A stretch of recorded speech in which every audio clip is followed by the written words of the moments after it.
Hi everyone, ni hao, bonjour to the online world. So perhaps we are going to discuss something around smart contracts, and I'll talk about one of the frameworks, which is very important for enterprises to deploy at a large scale, so that there is clarity at any given point of time. And particularly for the execution of smart contracts, it is very important that clarity forms the basis of the framework. So I'll wait for a couple of minutes and then we'll start. Um, yeah, I'm putting myself on mute.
Okay, first of all, we're going to talk about few of the terms which is not very common legal language or a common language among peers, but it is an important discussion which needs to be discussed when you are drafting frameworks and particularly around smart contracts. When we are highlighting the importance of smart contracts, it's very important that terms like OPD here stands for one page document. Perhaps what happened in, I mean, this has been happening or recurring few years here and there, because when I work with anyone in United Kingdom, particularly when I'm talking about the techno legal stuff, the feedback which I receive is overwhelming, first of all, and second is um, the training which is received on when you're working on a case, that is where you learn. So it's always good to be in a mindset where you are in the learning capacity, because that gives you an opportunity to understand things better. However, you will see a lot of, particularly, let's talk about India first of all. In the insurance sector itself, oh my gosh, you buy any insurance of any sort whatsoever, the terms and the conditions and everything is in a booklet format, whereby as a candidate, you will never understand what's written, what are the terms and conditions, where is it going, where is the money being poured in, how will you receive back the money. So there are a lot of unanswered questions. So perhaps to resolve this issue at hand, over the years, when I'm working in any capacity, and particularly from time to time, I'm hired as a retainer for tech startups globally. So that's basically, they just want to get to understand anything and everything from, I would say, -5 to perhaps step number 15 or 20 of the business model. So they have certain understanding or periphery of the legal stuff. And a good starting point would be to have contracts. So one page document is basically relates to one understanding of the contract in terms of one particular title. Say, for example, it talks about indemnity. That is one topic. Another topic could be dispute resolution. So you can have another agreement for dispute resolution, so that the periphery of the same is in one page itself. And the other thing which I definitely like, but most investors and the party to the investment, they don't agree per se, but I believe the way we are living right now in terms of the new world order, the belief system has to change in terms of the definition, because one word makes all the difference.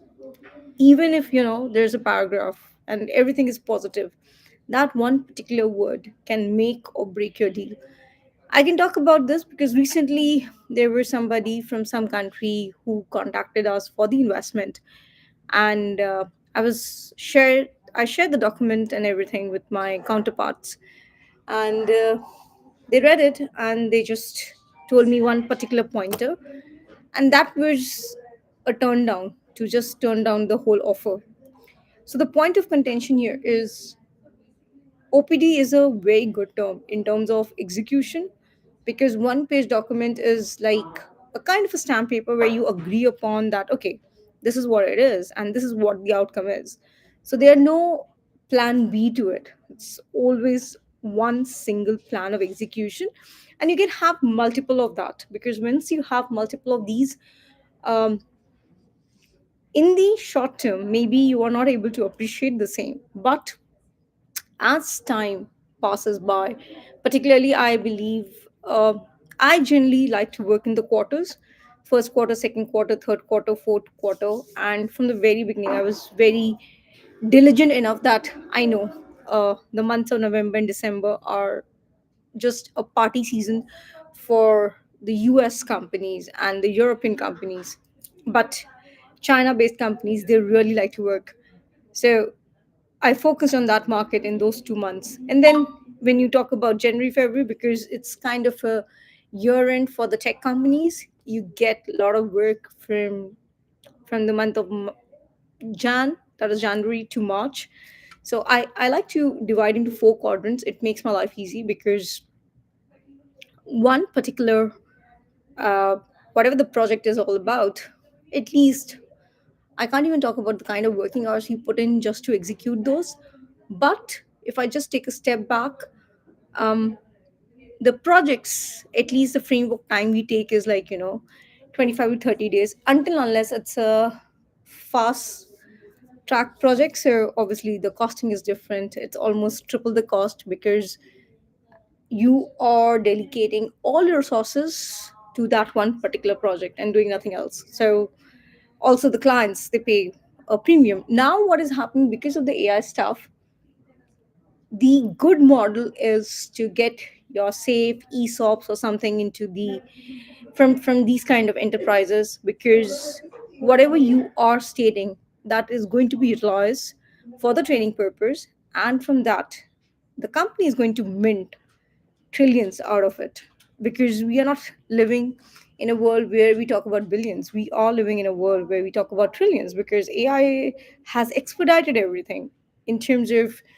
um, if we just go by the data sets, and these are the global data sets. I don't want to name any market research company right now, because every market research report which is published, by the time it is published, it is kind of a stale bread, because every or something or the other is happening in terms of the activities, in terms of the uh, training of the data. And particularly right now, there's so much training of data, of synthetic data. It is giving hallucinated data set, and that hallucinated data set, when taught to the different communities, it creates a different impact altogether. So right now, it's kind of a UNESCO kind of a fiasco right now.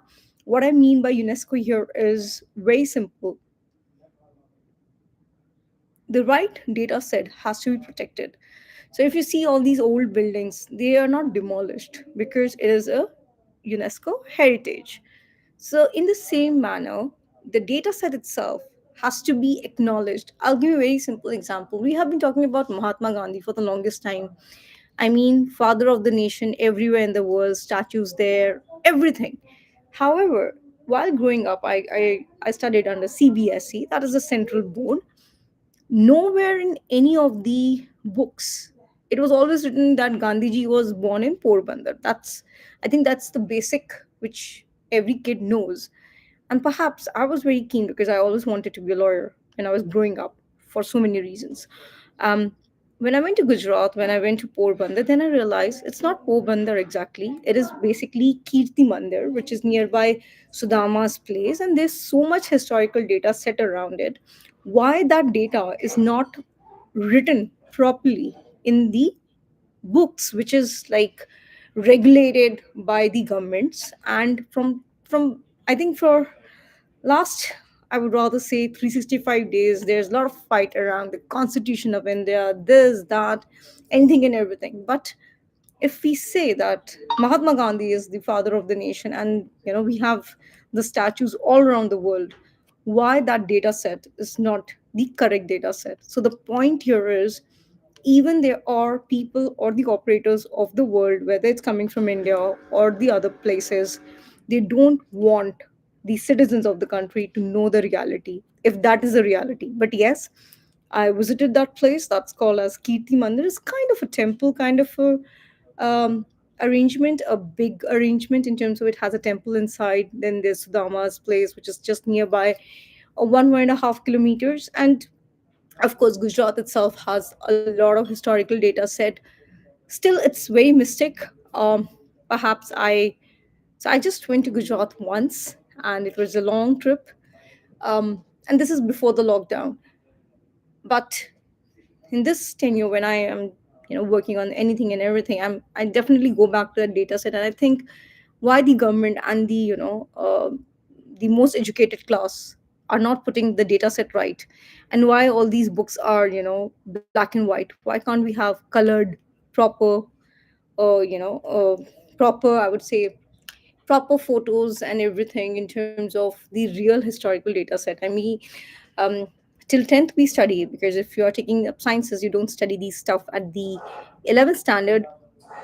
But at the 10th standard, there's something called as social sciences. It's called SST. So that is also divided into a couple of things. But this is what I want to discuss. And the synopsis here is the OPD, that is one page document utilized for drafting smart contracts.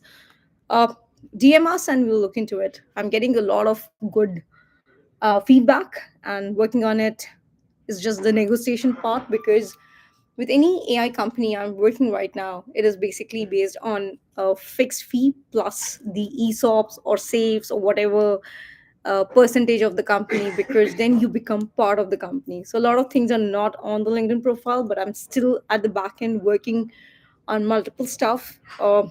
I do what I can in a given scheme of things, because there is a time where you have to say no to be online and just be offline. And try to balance this out. So that balance has to be maintained right now. Thank you for watching this out. Have a great day ahead.